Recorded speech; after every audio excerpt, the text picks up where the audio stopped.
Assalamualaikum warahmatullahi wabarakatuh. Perkenalkan, kami dari kelompok 3 ingin mewawancarai Bu Wita sebagai guru GPK SMP Negeri 55 Surabaya. Dengan saya Melani. saya Kalila, saya Anissa, Saya Rasa Silva. Saya Dian. dan saya Diovani.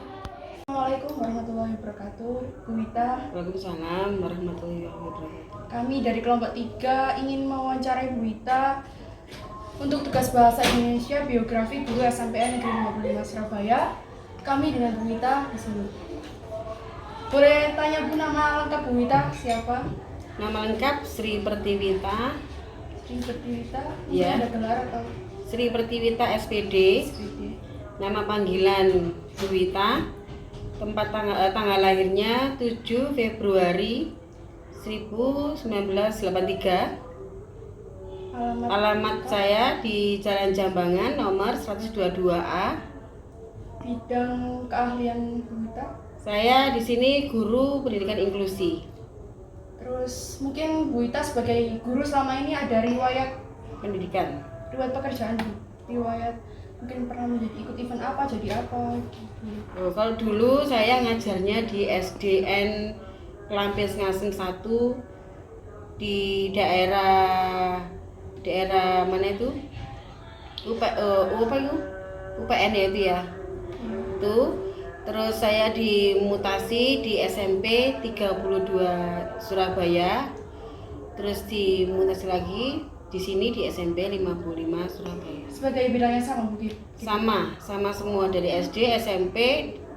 Itu saya bidangnya di guru sebagai GPK, pendamping anak berkebutuhan khusus. Bisa diceritakan Bu riwayat pendidikan Bu Wita, mungkin bisa riwayat pendidikan paling terakhir atau dari SD juga boleh kalau masih ingat.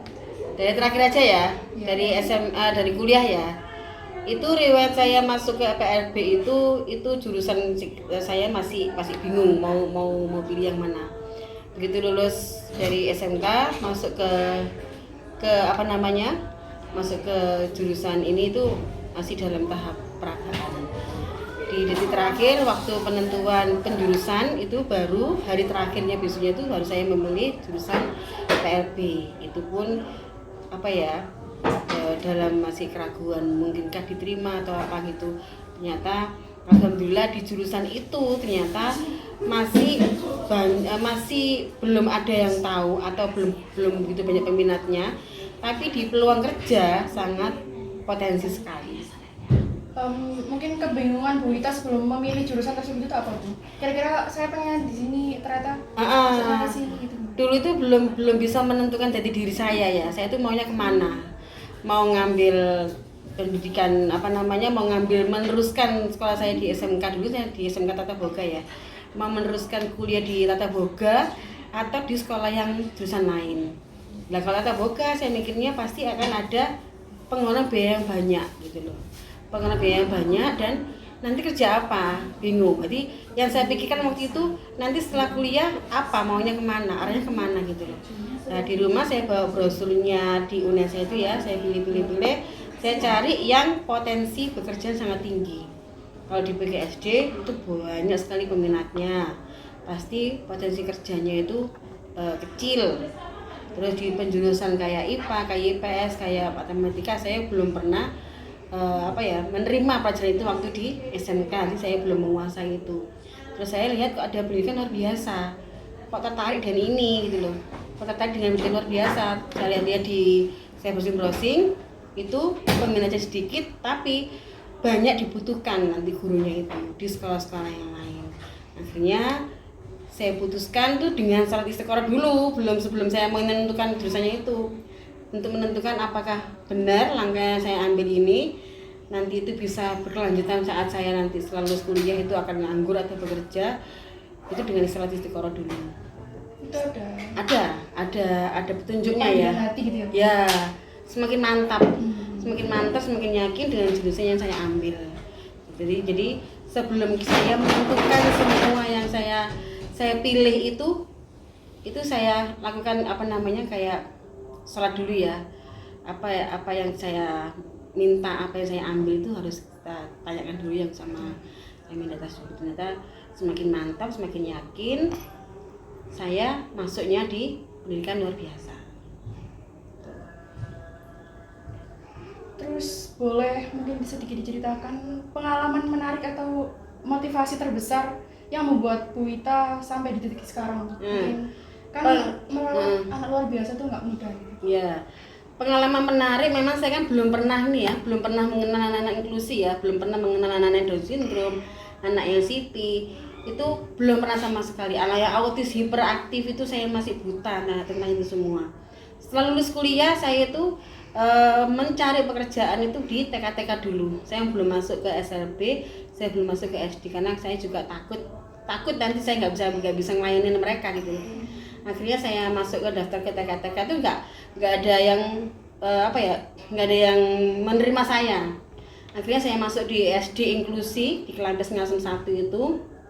Di sana pengalamannya sangat banyak sekali yang saya dapatkan di sana untuk menangani anak inklusi, dari anak hiperaktif, dari anak yang hipo, dari anak yang Down syndrome, itu saya semua dapatkan di sana. Di sana pertama kali saya masuk di SD itu saya diberi anak kelas 6 anaknya autis hiperaktif, anaknya tinggi, saya kurang tinggi dan besar badannya itu. Anaknya hiperaktif, anaknya autis, libidonya tinggi. Libido itu apa? Seks. Oh. Jadi rasa libidonya sudah mulai muncul melihat lawan jenisnya. Itu saya masih buta bagaimana cara menangani dia. Saya nggak tahu bagaimana saya menangani mereka itu. Saya hanya ngikutin, ternyata saya dipermainkan. Nah, dari sini saya bisa belajar. Kita harus bisa tegas ke anak, bukan jahat ya. Bedanya jahat sama tegas itu, kalau jahat itu keras, kita mukul, kita pakai fisik itu kita keras. Tapi kalau tegas kita suaranya agak dikencengkan. Itu saya di situ dipukul pernah, dicakar pernah, dikaplok gini ya juga pernah sama mereka itu.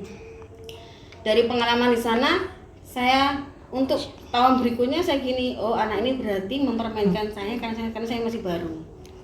Akhirnya berikutnya ketemu lagi anak hiperaktif kecil, itu hiper banget, kepala dibentur-benturkan ke tembok di SD Kelambes juga.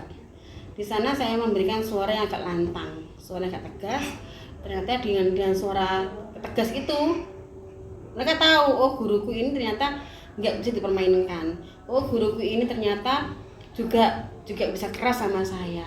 Beda sama orang tua saya di rumah itu, saya minta apapun itu diberikan, minta apapun diturutin. Ternyata sama guruku ini nggak pernah turutin. Nah itu pengalaman saya di sana sampai detik ini di SMP ini. Itu ya alhamdulillah dengan anak-anak inklusi di sini semua, saya masih bisa menguasai atau mengatasi menangani anak-anak di sini.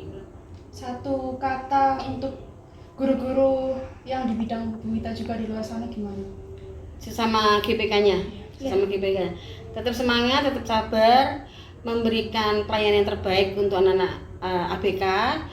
Terus jangan pernah patah semangat untuk mengetahui karakter mereka, terus korek-korek apa kepribadiannya mereka itu, latar belakang mereka seperti apa. Kita harus tegas sama anak-anak, tidak boleh lembek sama anak-anak, dan satu, kita tetap hati itu menyatu dengan mereka. Sudah Bu. Sudah. Terima kasih banyak Bu Wita untuk sama-sama. Ceritanya sangat banyak, yang sangat memberikan kita pelajaran yang juga nggak bisa kita dapatkan kalau nggak kita bertanya seperti ini. Terima kasih. Oke, sama-sama. Terima kasih banyak Bu. Sama-sama.